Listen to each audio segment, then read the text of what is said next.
HDB loan. Oh, the aeroplane. There's always a lot of aeroplanes here.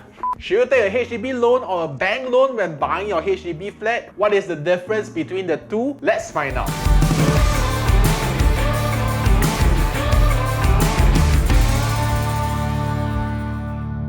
Hi, welcome to episode 2 of Ask Andrew, where we answer frequently asked questions on all matters related to property. So today we're going to discuss whether you should be taking a HDB loan or a bank loan when buying your HDB flat. In property context, you will typically hear the word HLE, which stands for HDB Loan Eligibility, which basically is a letter that confirms your loan eligibility from HDB with a pre-approved amount. So on the flip side, you will hear the term IPA, which stands for In Principle Approval, which is a pre-approved loan amount granted by the bank before you make your purchase for a property. You may also hear the term AIP, which stands for Approval in Principle, which basically means the same thing as an IPA. So before you consider a HDB or a bank loan, take note that there are different criteria in order to obtain a loan from either of them. First things first, if you are planning to get a HDB loan, there are 4 main requirements that you will need to fulfill. Now firstly, at least one of the owners must be a Singapore citizen. If you are going to buy with your partner or your spouse, he or she can be a citizen, PR, or even a foreigner. In the event that both parties are of PR status, then the only option you will have is a bank loan. Now secondly, the combined monthly household income must not exceed $14,000. For extended families, that's at $21,000 cap. If you're buying a loan for singles, the cap is up to $7,000. Now, of course, do take note that the income ceiling that I've just mentioned are all accurate at the time of this video. HDB may make adjustments to these income ceilings at any time subsequently. Now, next, you must not have taken HDB loans for a total of 2 times in the past, as every Singaporean would have entitlement to a maximum of 2 HDB loans throughout their lifetime. Now, the 4th main requirement is that you must not have sold off a private property within 30 months prior to the application of the HDB loan.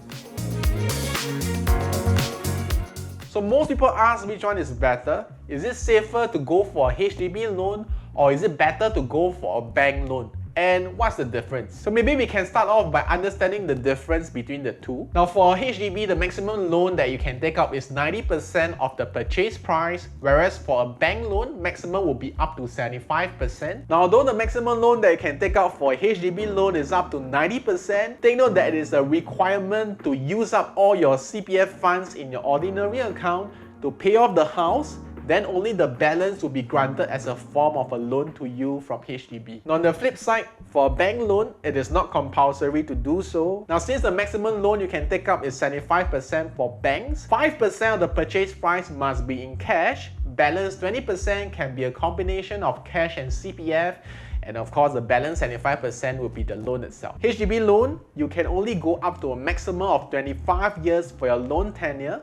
For bank loans, you can go up to a maximum of 30 years. Do take note that there is a minimum loan requirement amount of $100,000 if you to take up a bank loan, whereas for a HDB loan, there is no minimum requirement. Now do take note that for bank loans, there is a minimum lock-in period of 2 years, whereas for HDB, there is no lock-in period. You can redeem your loan at any time subsequently. So interest rate is probably what most people are concerned about. For HDB loan at the time of this video is at a flat 2.6%, which had pretty much stayed the same throughout the years. For banks, it's at about 1.5% plus minus for the current market. So one main difference between the two is the volatility of the interest rates. The bank's interest rate would fluctuate up or down depending on the volatility of the market. For HDB, it's likely to stay at the same rate at 2.6%, and it has been like this for many years, so you're less likely to have any surprises in your installments per month, removing yourself away from any volatility of the market. Now across all these years, the bank's interest rates has been largely below the interest rates of a HDB's 2.6%. Bank loan is going to have an early repayment fee, so if you decide to pay off some of your loan along the way,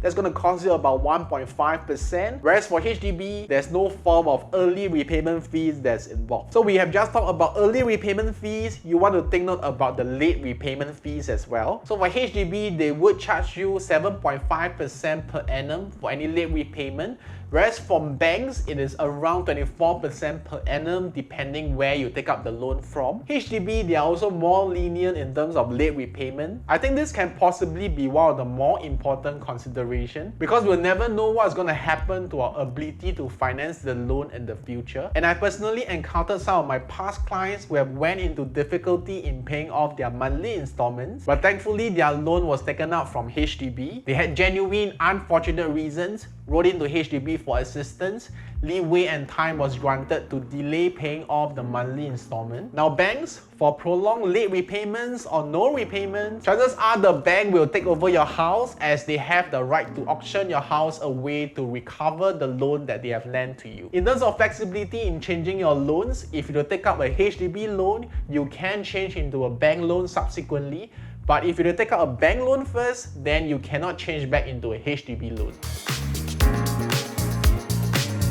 So which one should you be taking up? Should you go for a HDB or a bank loan? Now all in all, there are pros and cons for both kinds of loans. For HDB loans, they allow you to take up to 90% loan, whereas for banks, it's only up to a maximum of 75%. And 5% of the purchase price must be a cash component. So many of our clients who are looking to leverage, they don't want to come out with too much cash and yet want to enjoy a lower interest rate. What they mostly do is to take up a loan from HDB first, up to 90%, and then subsequently refinance into a bank loan to get a lower interest rate. For the banks, although you enjoy lower interest rates, it will fluctuate according to the market, so it wouldn't stay at that particular percentage all the time. There are higher late repayment fees as well, should you land into that situation. But of course, at the end of the day, it all depends on your financial goals and the risk that you would want to take. And that's it guys. If you have any questions, do leave it in the comment section down below and we'll answer that in our future episodes of our Ask Andrew series. If you have enjoyed our content, do remember to leave a like and consider subscribing. It is free and you can always change your mind later. And I will see you in the next one.